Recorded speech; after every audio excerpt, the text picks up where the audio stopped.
হয়েছিল এবং সেটার কারণে আমরা দেখেছি সারা দেশ কিভাবে উত্তাল হয়েছিল। সেটার মধ্য দিয়ে আমরা দেখেছি যে 5ই আগস্ট আমাদের দেশের যে ঐতিহাসিক গণ অভ্যুত্থান ঘটেছে। আমরা দেখেছি সেই সময়ে যখন আন্দোলন হচ্ছিল রাজপথে আমাদের মায়েরা কিভাবে পানি দিচ্ছিলেন, খাবার দিচ্ছিলেন। আমরা দেখেছি বিল্ডিং এর উপর থেকে সেখানে বোতল দিয়ে কিভাবে পানি ফেলানো হচ্ছিল। কিন্তু আমরা দেখলাম জুলাই অভ্যুত্থানের পরবর্তী সময়ে এই পর্যন্ত আমাদের দেশে কি পরিমাণ ধর্ষণের ঘটনা ঘটেছে। সংগ্রামী বন্ধুগণ, আমরা দেখেছি 48 ঘন্টায় 61টি ধর্ষণের ঘটনা ঘটেছে। এমন একটি অভ্যুত্থান পরবর্তী সময়ে যেই ঘটনাগুলো ঘটেছে সেটা আমরা বলতে চাই এটা খুবই লজ্জাজনক একটি ঘটনা, যেখানে আমাদের মায়েরা, আমাদের বোনেরা, আমাদের শিশুরা নিরাপদ নয়। অথচ আমরা কিন্তু এই বাংলাদেশ আমরা চাইনি। আমরা কিন্তু গণ অভ্যুত্থানের পরবর্তী সময়ে এমনই একটি ব্যবস্থা আমরা যেটা চাই বা চেয়েছিলাম, সেটা হচ্ছে যে মানুষ নির্বিশেষে, সেখানে নারী পুরুষ নির্বিশেষে সকলেই সে তার যে অধিকার সে অধিকার প্রয়োগ করতে পারবে, চর্চা করতে পারবে। নারীরা সেখানে তার যে রাস্তাঘাটে যে চলার জায়গা, বিশ্ববিদ্যালয়ে চলার জায়গা, সেটা স্বাধীনভাবে চলাফেরা করতে পারবে। কিন্তু আমরা আজকে দেখছি চারদিকে কিভাবে মব ভায়োলেন্স তৈরি হচ্ছে। প্রিয় বন্ধুগণ, শুধু নারী নয়, আমরা দেখছি ছিনতাই বেড়ে গেছে, ডাকাতি বেড়ে গেছে। আমাদের যে স্বাধীনতার যে জায়গা, আমরা দেখলাম সেই স্বাধীনতাকেই মুছে ফেলতে চাচ্ছে এক শ্রেণীর মানুষ। প্রিয় বন্ধুগণ, যার কারণে আমরা দেখছি আজকে সেই ভাষা 21শে ফেব্রুয়ারি যে ভাষা দিবস, সেই ভাষার জন্য আমাদের দেশে 52তে যারা লড়াই করেছিলেন সেই শহীদদের স্মরণে আমাদের যে শহীদ মিনার নির্মিত হয়েছে, আমরা দেখেছি সেই শহীদ মিনার জায়গায় জায়গায় ভাঙা হচ্ছে। কারা করছে এগুলো? কোন শ্রেণী এগুলো করছে? কারা এগুলোর সাথে যুক্ত? আমাদের অন্তর্বর্তীকালীন সরকার কিন্তু সেগুলোকে এখনো পর্যন্ত ধরতে পারেনি। আমরা বলতে চাই জনগণের এখনো আপনাদের প্রতি সমর্থন আছে। আমরা চাই এই অন্তর্বর্তী সরকার ভালো কিছু করবে। কিন্তু গত 8 মাসের মধ্যে আমরা দেশের পরিস্থিতি যেদিকে যাচ্ছে আমরা আতঙ্কিত। আমরা বলতে চাই যে আজকে সাধারণ মানুষ, জনজীবন তারা প্রতিনিয়ত একটা ভয়ের মধ্যে আছে যে কোন দিকে যাচ্ছে। সেখানে আমরা দেখছি আজকে একজন সাধারণ মানুষ রাস্তাঘাটে চলতে পারে না, চিন্তার কবলে তাকে পড়তে হচ্ছে। আমরা দেখেছি কিছুদিন আগে নারায়ণগঞ্জের এক শিক্ষার্থী, আইওবির এক শিক্ষার্থী, তাকে কিভাবে ছুরিকাঘাত করে ছিনতাইকারী তাকে মেরে ফেলেছে। প্রিয় বন্ধুগণ, এর দায় কে নিবে?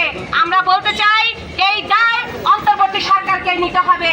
এই দায় আজকে রাষ্ট্রে যারা আছে তাদেরকেই নিতে হবে। তাই আমরা বলতে চাই দ্রুত সময়ের মধ্যে আপনারা এই যে মব ভায়োলেন্স তৈরি হয়েছে এবং নারীদের উপরে যে আক্রমণ, যে ধর্ষণের ঘটনা ঘটছে, আপনারা দেখেছেন যে ফুল কুড়াতে গিয়ে ভাষার জন্য এই 21শে ফেব্রুয়ারি ফুল দিবে, সেই ফুল দেওয়ার জন্য একজন পথ শিশু ফুল কুড়াতে গিয়েছিল। সেই মেয়েকেও কিভাবে ধর্ষণের শিকার হতে হয়েছিল। সংগ্রামী বন্ধুগণ, আমরা বলতে চাই এটা নারী সমাজের জন্য একটা কলঙ্কের বিষয়, গোটা সমাজের জন্য একটা কলঙ্কের বিষয়। সংগ্রামী বন্ধুগণ, সেই 100 বছর আগে বেগম রোকেয়া বলে গিয়েছিলেন যে একটা সমাজ শুধুমাত্র পুরুষ দিয়ে হয় না, একটা সমাজ নারী এবং পুরুষের সম্মিলিত সংগ্রামের প্রচেষ্টাই সেই সমাজটা উন্নত হয়। আমরা দেখতে পাচ্ছি তাহলে এত বছর পরে এসো আমাদের সমাজে আমরা দেখছি সেখানে নারীরা নিরাপদ না, না ঘরে নিরাপদ, না বাহিরে নিরাপদ, না স্কুলে নিরাপদ, না বিশ্ববিদ্যালয়ে নিরাপদ, না পাবলিক গাড়িতে নিরাপদ। সংগ্রামী বন্ধুগণ, আমরা বলতে চাই এই নিরাপত্তার জন্য, এই নিরাপত্তাহীনতার জন্য ওই অন্তর্বর্তী সরকারকে এই দায়িত্বটা নিতে হবে। সংগ্রামী বন্ধুগণ, আমরা দেখেছি আজকে বিশ্ববিদ্যালয়গুলোতে যত বড় বড় মানুষের নামে হল নির্মিত হয়েছে তাদের নাম মুছে ফেলা হচ্ছে। আমরা দেখেছি ওই বরিশালে সেখানে যে স্যার বিজ্ঞানী জগদীশ চন্দ্র বসুর নামে যে হল করা হয়েছে সেই হলের নাম মুছে ফেলা হচ্ছে। আমরা দেখলাম ওই বেগম রোকেয়া যে বিশ্ববিদ্যালয়, রংপুর বেগম রোকেয়া বিশ্ববিদ্যালয়, সেই বেগম রোকেয়া বিশ্ববিদ্যালয়ের নাম মুছে ফেলার জন্য সেখানে বলছে রংপুর বিশ্ববিদ্যালয় করার জন্য।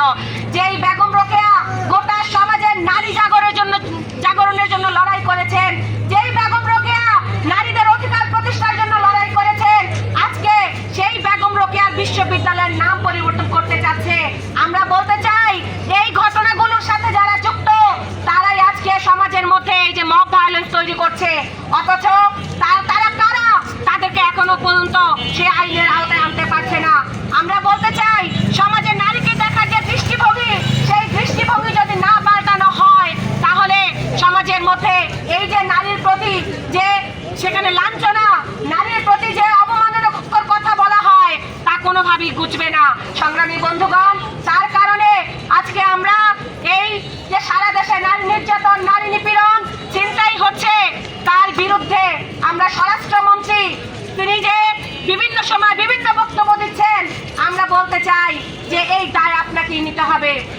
তাই আজকে আমরা জেলা প্রশাসকের মাধ্যমে স্বরাষ্ট্রমন্ত্রী বরাবর আমরা এই দাবিগুলো সেখানে পেশ করতে চাই। সংগ্রামী বন্ধুগণ, আমাদের এখানে উপস্থিত আছেন সমাজতান্ত্রিক মহিলা ফোরাম, নারায়ণ পর্যন্ত গুলিবিদ্ধ হয়ে মারা গিয়েছে।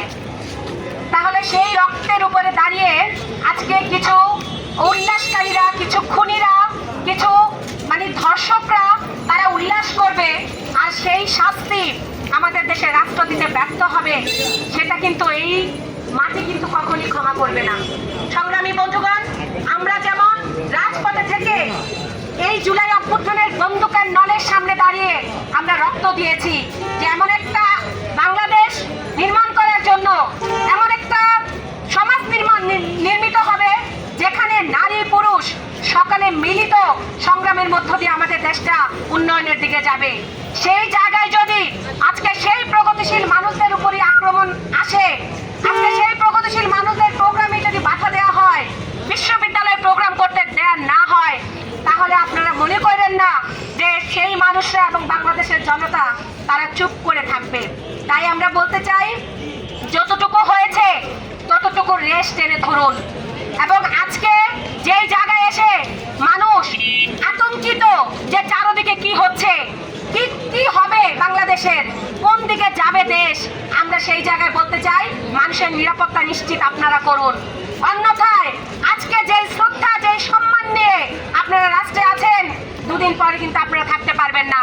ওই ফ্যাসিস্ট হাসিনাকে যেভাবে দেশের মানুষ টেনে হিসড়ে ক্ষমতা থেকে নামিয়েছে, এই দেশ থেকে বিতাড়িত করেছে, আপনারা মনে রাখবেন যে সেই জনগণ কিন্তু এই মাটিতেই আছে। মানুষের নিরাপত্তা দেওয়ার জন্য যা যা প্রয়োজন তা অনতিবিলম্বে আপনারা সেই বিষয়গুলো, সেই দায়িত্বগুলো আপনারা গ্রহণ করুন।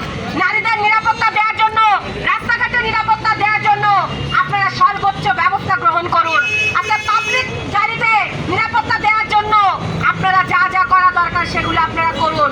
সংগ্রামী বন্ধুগণ, এবং আজকে যে বিশ্ববিদ্যালয় হচ্ছে সর্বোচ্চ বিদ্যাপীঠ, যেখানে হচ্ছে মানুষ জ্ঞানের জন্য যায়, সেই বিশ্ববিদ্যালয়ে আমরা দেখেছি বিভিন্ন সময় সেখানে নির্যাতনের শিকার হতে হয়েছে। সংগ্রামী বন্ধুগণ, আমরা দেখলাম কিছুদিন আগে কুমিল্লায়, সেখানে কুমিল্লার শহীদ মিনার, সেই শহীদ মিনারকে ভেঙে ফেলা হয়েছে। আমরা দেখেছি আমাদের দেশে যত ধরনের ভাস্কর্যগুলো আছে সমস্ত ভাস্কর্যগুলো ভেঙে দেওয়া হচ্ছে। তাহলে এগুলো কারা করছে? আপনারা কি সেটা বুঝতে পারছেন না? সিসিটিভির ফুটেজ আছে, তাহলে সেগুলো দিয়ে আপনারা কেন ধরছেন না? তারা এই মব ভায়োলেন্সের সাথে যুক্ত। সংগ্রামী বন্ধুগণ, তাই আমরা বলতে চাই দ্রুত সময়ের মধ্যে আপনারা পদক্ষেপ নিন। যতটুকু আপনাদের প্রতি মানুষের শ্রদ্ধা আছে, আমরা মনে করি আমাদেরও আছে, তাই সেই শ্রদ্ধা আপনারা নষ্ট করবেন না।